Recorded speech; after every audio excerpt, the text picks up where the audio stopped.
We are now going to see how to put Pca into practice using Factominer. We're going to use a dataset called Decathlon in this tutorial. The data has 41 rows corresponding to 41 athletes on 13 variables. Among these 13, we have 10 variables corresponding to athletes' performance in each decathlon event. Events like the 100 meters, long jump, shot put, high jump, the 400 meters, etc. Then we have two quantitative variables: the athletes' ranking on the scoreboard and their number of points. Basically, in decathlons, each event leads to a number of points given to each athlete, so each athlete ends up with a total number of points after the 10 events. Lastly, there is a competition variable with two categories, Decastar and 2004 Olympic Games. These were two important competitions in 2004. We're going to do a Pca on this dataset using the 10 event variables as the active ones and the ranking and points variables as supplementary ones, as well as the competition variable. Thus, we're going to compare athletes uniquely in terms of their performance in the 10 events. Moving now to R, let's get this analysis started.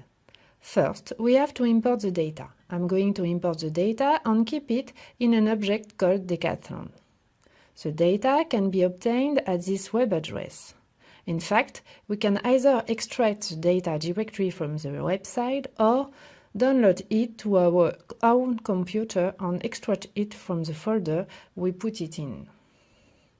Note that here the variable names are contained in the dataset and the colon separation is a semicolon, which is usual when dealing with CSV files. Also note that the individuals' names are found in the first column of the dataset, so we put row.names equal 1. We can also add check.names equal false. This means that the variable names will be imported exactly as they are written in the dataset. The data has now been imported. Let's check that it works OK. We can see that the quantitative variables 100 meters, long jump, shot put, etc. all the way up to the rankings and number of points are indeed quantitative. As we can see, the minimum, mean, maximum, etc. As for the last variable, the competition one, it's indeed qualitative. We can see the number of times the Decastar category was found, 13, and the Olympic Games category, 28. Now let's load the Factominer library. We can start by looking at the help file for the Pca function, for instance. In this help file, we can see that the only compulsory input in the dataset itself. All the other inputs have default values provided. So by default, the Pca will be standardized because scale.unit equal true. Also, 5 principal components will be returned. If we want, we can state the indexes of supplementary individuals, the indexes of supplementary quantitative variables, and the indexes of supplementary qualitative ones. There are also values for row weights, row.w. By default, there are no row weights and also no column weights as col.w equal null. Also, by default, the plots will show the first and second axes. Remember that it's always useful to have a look at the examples for using a function correctly found at the bottom of the help file. Back to our example. First, we're going to do a Pca considering only the active variables, so only the first 10 variables in the dataset. See how we just have to provide the data and the normalized Pca is performed. By default, we get two plots, one for the variables and one for the individuals. We can access the main results using the summary function, summary.pca of res. This summary.pca is a generic function that can be called using summary. This function reminds us of the line of code we run, Pca of Decathlon columns 1 to 10. Next, it gives us a little table with the eigenvalues and the percentages of inertia associated with each axis. The first axis represents 32% of the total inertia, the second 17%. Therefore, the first plane gives about 50% of the total inertia. The third axis has 14%, the fourth 10%, etc. Next, we have a table showing the result for the individuals. By default, this shows the result for the first 10 individuals. If we want to see the result for all individuals, we have to include the argument NB elements equal inf, meaning infinity. So, in the results for the individuals, we have their name, then their distance from the cloud center of gravity, then results for the first component, including the individual's coordinate value and its quality of representation on this axis, given by the square cosine. For the first individual, for example, this is equal to 0.695. As well as for the first axis, we also have the same result for the second and third axes. So, if we want to get the quality of representation of the first individual on the plane, we can just sum 0.695 and 0.080. So, that's all for the individuals. Next, we have the results for the variables. The variables' names, then their coordinate value in the first dimension, then their contribution to the construction of the first axis, and their quality of representation measured by the square cosine. All of that for the first axis, then the second, then the third. As you can see, it's easy to do PCA when all variables are active. Now, let's look at what to do when we have supplementary variables, either quantitative, qualitative, or both. Here, remember that for our dataset, the 11th and the 12th variables are supplementary quantitative, the ranking variable, and the number of points. And the 13th variable, the competition one, is supplementary qualitative. If we run these, two plots appear again. The variables plot, this time, with the active variables in black, with solid lines, and the supplementary variables in blue, with dotted lines. Then, we have the individuals plot, showing individuals and the categories for the qualitative variable. Thus, the decastar category is at the barycenter of all individuals that participated in that competition, and the Olympic Games category is at the barycenter of the individuals that participated in the Olympics. So, let's summarize the main results.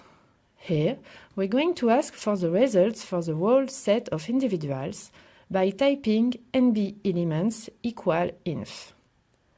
The output gives us a reminder of our previous command, results for the eigenvalues and percentages of inertia, which haven't changed because we have the same active variables as before. However, the results this time are for all individuals, both the active variables and the supplementary ones. So, we now have the coordinate of each individual for the first axis, its contribution, and its quality of representation. It is the same for the active variables.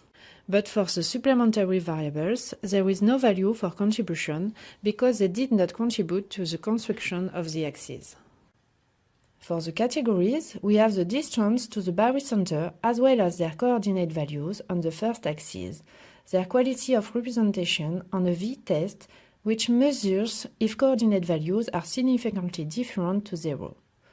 The v-test follows a normal distribution, so extreme values indicate that the values are significantly different to 0 on the axis. And we also have the result for the second and third axes. After we have run this PCA, it can be interesting to characterize the axes using the dimdesc function. This is especially useful when there are lots of variables. You just have to type dimdesc of res and get the correlation between each variable on the first dimension. Only correlations significantly different to 0 are shown. So the variables are sorted from the most significantly positively correlated to most significantly negatively correlated. By default, we get this result for the first 3 dimensions. We can modify the cutoff for keeping variables, for instance, and keep variables with a p-value less than 0.2 rather than 0.05. Here we're going to keep a few more variables than the default. We're doing this just to show that we can see links with quantitative variables and also with qualitative ones. For example, here for the first dimension, we see that the competition variable is linked to the first dimension and significant at 20%. So the R squared corresponds to the correlation ratio.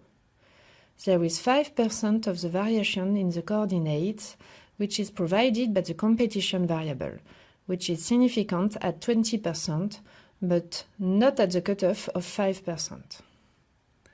Then, for the categories, if we take a close look, we can see that the Olympic Games and Decastar categories are related to each other if we use a cutoff of 20%.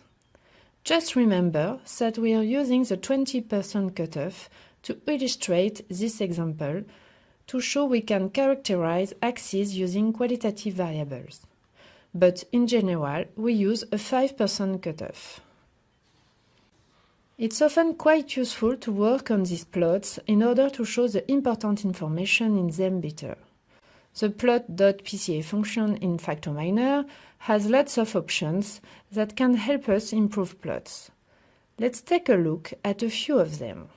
To start, let's decrease the font size CEX equal 0.8. The font size stays the same as long as CEX equal 1, and strings for values less than 1. If we add invisible equal quali, this hides the categories of qualitative variables. This isn't particularly useful in our example, but when there are many qualitative variables, it avoids overloading the graph. Next, we can give the individual's plot a title. Here's the plot with the slightly smaller font size. We can also color individuals in terms of the categories they belong to, for a given qualitative variable. Let's color the individuals in terms of the competition variable. Here, we have the Decastar individuals in black and the Olympic Games individuals in red. Instead of putting habillage equal competition, instead of putting the variable name, we could simply put the variable's number habillage equal 13 without the quote marks. We can also create confidence ellipses with the function plot ellipses with an S. We type plot ellipses of res, and we get the same plot as before, but with confidence ellipses around the Decastar and Olympic Games barycenters. This can be seen as confidence region for the barycenters. What does this mean? It means that if we had some more athletes who participated in Decastar, their mean would be located with 95% confidence in this ellipse. If we add several qualitative variables, we'd get as many plots as there are variables, each giving the relevant confidence ellipses around the categories of that particular qualitative variable. If for some reason the third and fourth axes are of interest, it may be useful to output the individuals and variables plot for the third versus the fourth axis. Let's see how to do this. We have to type axis equal 3, 4 to plot the third axis against the fourth. Here it is for the individuals. And here it is for the variables using the argument choix equal var. When we have lots of individuals, when the plots are overloaded with information, we can also improve them by highlighting certain things. Here are a few interesting plot options. Let's focus on individuals which are projected better than 0.7 on the plane. That is, we want these individuals to be labeled and the other to have transparent labels. So we can't see all of the individuals in the center of the plot. Their labels will often be overlapping when there are lots of individuals. Rather than selecting individuals in terms of their squared cosine, we can also select them in terms of their contribution, for example. Here, let's select only the 5 individuals with the largest contribution to the first two axes. There are even more options. For instance, we can select individuals by name. Here, as an example, we choose only Clay and Karpov. The same things can be done for the variables. We can highlight the ones with the largest contributions. Here are the 5 with the longest arrows, that is, the ones that most contributed to the plane. Evidently, the supplementary variables haven't contributed anything, and the 5 variables in gray have not contributed much. To finish, let's look at a plot that shows that there are many options available in the plot.pca function.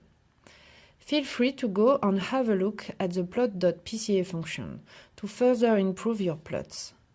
Here's one where we have changed the font size of the title, the font size of the axis, and added shadow equal true, meaning that we add a little shadow under the names of the individuals, which makes the labels easier to read. If we type autolab equal yes or y, the plot will try to separate the labels so they don't overlap. This happens by default when there are not many variables, but not when there are more than 50. So that's it for the most common ways to use the PCA function in Factominer. Now it's your turn.